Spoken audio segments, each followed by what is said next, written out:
En anteriores vídeos de esta serie estuvimos hablando sobre la diferencia entre el enlace iónico, covalente o metálico y cómo se forma cada uno. Hoy vamos a discutir sobre la formación de enlaces moleculares entre diferentes partículas.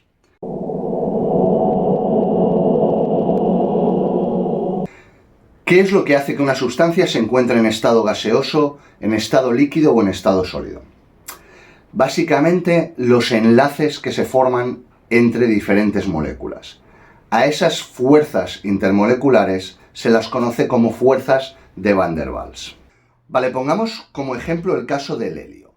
Ese tío es un gas noble, es decir, que tiene la configuración electrónica completa, no tiene que formar enlaces con nadie, ni siquiera con otro átomo como él. Por lo tanto, podríamos imaginarnos que el helio pues va a ser un gas siempre a cualquier temperatura. Aunque bajes la temperatura hasta el cero absoluto, el helio se mantendría como gas. Pero la realidad es que eso no es así. Es decir, a 4 grados Kelvin el helio se licúa y a una temperatura de prácticamente de 1 grado Kelvin se convierte en sólido. Que tú me dirás, vale, esas temperaturas son una mierda. Y es verdad, son unas temperaturas ridículas. Pero existen. Es decir, hay un punto en el que el helio solidifica. Y la pregunta es, ¿por qué solidifica? Bien, pues si solidifica quiere decir que tiene que haber un momento en que los átomos estén dispuestos uno al lado del otro y la fuerza de atracción entre estos átomos sea mayor que la agitación térmica que sienten por la temperatura. ¿Vale? Que sí, que es una fuerza minúscula, es una fuerza ridícula, pero es una fuerza y existe. Pues a esa fuerza se le llama fuerza de Van der Waals. Estas fuerzas de Van der Waals se pueden dividir en diferentes tipos dependiendo de la intensidad de la fuerza. Empezando por las más sencillas y las más bajas, vamos a hablar de las fuerzas de London, que reciben su nombre en honor a Fritz London, que las definió en 1928. Estas fuerzas también se las conoce como fuerzas de dispersión y se producen entre moléculas apolares. Es decir, vamos a ponerte, por ejemplo, un flúor, F2. Bien, este flúor tiene una polaridad cero, es decir, la electronegatividad de uno de los flúor es exactamente igual a la del otro. Por lo tanto, los electrones técnicamente deberían estar en el centro. Pero digo técnicamente porque en realidad nosotros no podemos saber dónde está un electrón. Los electrones simplemente están en una zona, que es lo que se conoce como zona de probabilidad o orbital. Bien, pues podría pasar que en algún momento puntual esos electrones, por la cara, se desplacen hacia uno de los lados, pues porque mira, porque hace buen tiempo y se van para allá. Entonces, en ese momento puntual, ese átomo de flúor contiene todos los electrones, o al menos tiene más electrones que el otro. Por lo tanto, se crea un polo negativo instantáneo. Pero claro, ¿qué pasa? Que si tienes un polo negativo en una parte, tienes un polo positivo en la otra y se crea una polaridad. Y esa polaridad induce una polaridad en las moléculas de al lado. Es decir, como yo tengo un rollo positivo a un lado, pues los electrones de la otra molécula que está cerca dirán, me voy atraído hacia allí, porque negativo y positivo se atraen. Y se crea ese polo inducido. Ese polo inducido pues genera una tensión. Es decir, genera una fuerza que mantiene unidas a esas dos moléculas. ¿Es una fuerza grande? Hombre, pues no, es una fuerza ridículamente baja, es asquerosamente pequeña, pero existe.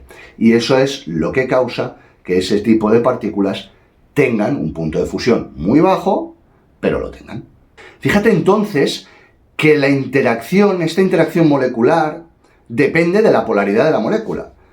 Es decir, incluso en el caso de tener una partícula apolar, como hemos dicho, se forman polos inducidos puntuales, y eso genera esas fuercecillas de London. Pero ¿qué pasa cuando esta polaridad aumenta? ¿Qué pasa cuando tú realmente ya no tienes una molécula polar, sino que tienes una molécula directamente polar? Pues que esas fuerzas aumentan. Es decir, fíjate en el ejemplo. Yo tengo el oxígeno, el O2. Ese O2, por definición, es una molécula apolar. ¿Por qué? Porque los dos oxígenos que forman la molécula, cada uno tira del electrón con la misma fuerza, con la misma intensidad. Por lo tanto, el electrón al centro, chato, ¿vale? Lo mismo pasaría con el nitrógeno. N2, los dos tienen la misma electronegatividad y la molécula es apolar. Bien, Pero ¿qué pasa con el óxido de nitrógeno? Con el NO.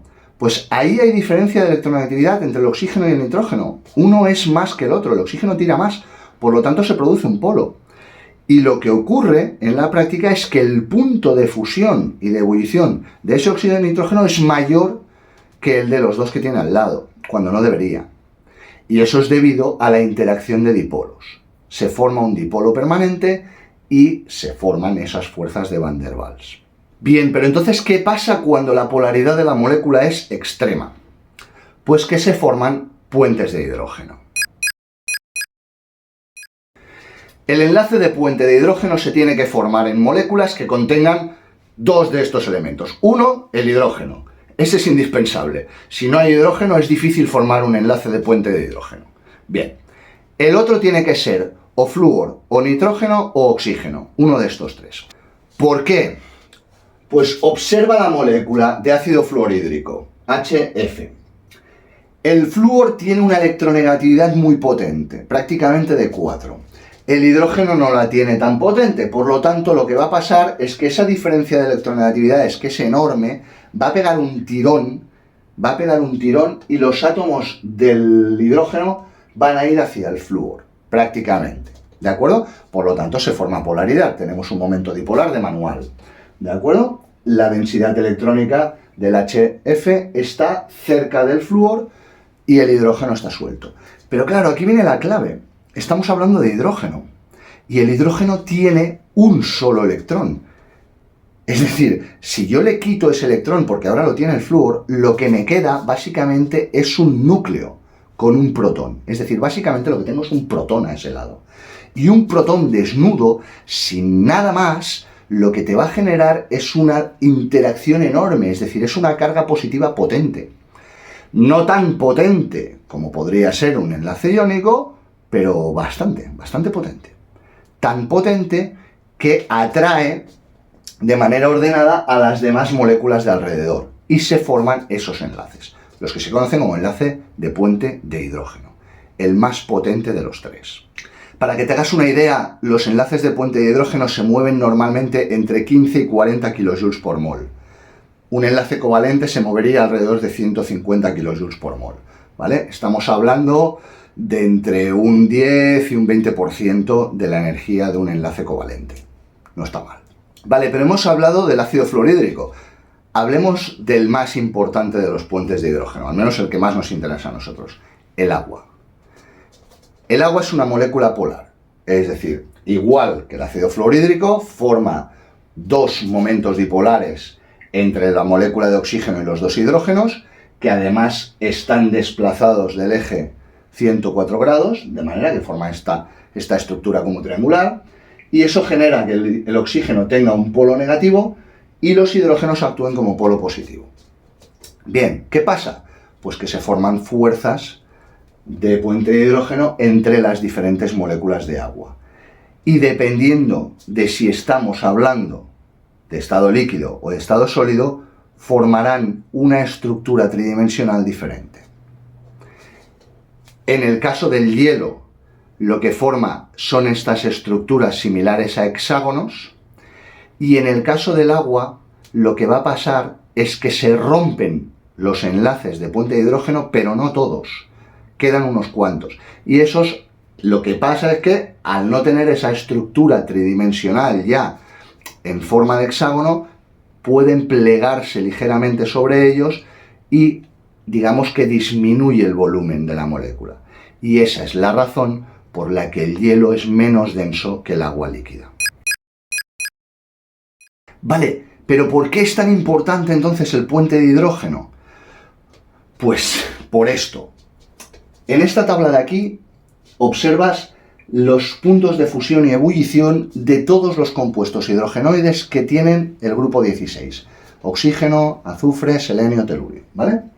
Puedes observar que cuanto mayor es la masa atómica del elemento, ¿de acuerdo? Cuanto más para abajo te vas en la tabla periódica, mayor es la temperatura de fusión y la temperatura de ebullición. Pero, en el caso del oxígeno, que es el más pequeño de los cuatro, es el que tiene mayor punto de fusión. ¿Por qué? Pues por ese puente de hidrógeno. Es decir, si no existiera el puente de hidrógeno, el agua tendría un punto de fusión bajísimo. Es decir, el agua a temperatura ambiente sería literalmente gaseosa. Y si el agua es gaseosa, el tema de la vida es complicado. Así que, gracias a los puentes de hidrógeno, tú y yo estamos vivos aquí hoy. Vale, pero es que además, si te fijas, hemos dicho que el hielo forma unas estructuras tridimensionales en forma de hexágonos y que son más amplias que las del agua líquida. Por lo tanto, el hielo es menos denso y flota. ¿Y eso qué hace? Pues básicamente que actúe como escudo en las zonas polares. Es decir, el hielo actúa como pantalla térmica y hace que el agua que hay debajo no se evapore. Si el hielo fuese más denso que el agua, que es lo normal, debería irse para el fondo. Y entonces el agua que quedaría arriba solidificaría y se iría para el fondo, y así sucesivamente hasta que todo el océano estuviera solidificado. Así que gracias a esta estructura formada por el agua, tenemos océanos. Y en los océanos hay vida, y ahora hay vida en el planeta Tierra. Pero es que todavía hay más. El puente de hidrógeno es un enlace suficientemente fuerte como para formar estructuras líquidas o sólidas, pero suficientemente débil como para romperse de una manera más o menos sencilla. Por lo tanto, es ideal en las moléculas orgánicas. Y por lo tanto, forma parte estructural muchas veces de las proteínas o incluso del ácido nucleico. Seguro que en clase de biología te han explicado que el ADN tiene esa doble estructura, ¿no?, de doble hélice, y básicamente está formado por enlaces entre las bases nitrogenadas. Adenina va con timina, guanina va con citosina, ¿vale? Eso siempre. Vale, pero ¿por qué? ¿Por qué la adenina no puede ir con la citosina? ¿Qué pasa? ¿Que se ven a simple vista y no se gustan? No, no. Lo que pasa es que se forman puentes de hidrógeno. Es decir, ese puente de hidrógeno que se forma entre adenina y timina o entre guanina y citosina es lo que posibilita la estructura en doble hélice del ADN y es lo que posibilita, en última instancia, la evolución de la vida. Así que, resumiendo, los enlaces intermoleculares no solo posibilitan la formación de sustancias líquidas o sólidas, sino que en última instancia son los que generan esos puentes de hidrógeno que posibilitan literalmente la formación de vida en el planeta. Así que sí, son importantes, sí. Y eso es todo por hoy. Espero que te haya interesado el vídeo. Si tienes alguna duda, déjamela en comentarios y dale like, suscríbete, comparte, ya sabes, toda esa pesca. Gracias por tu tiempo y nos vemos en el próximo vídeo. Adiós.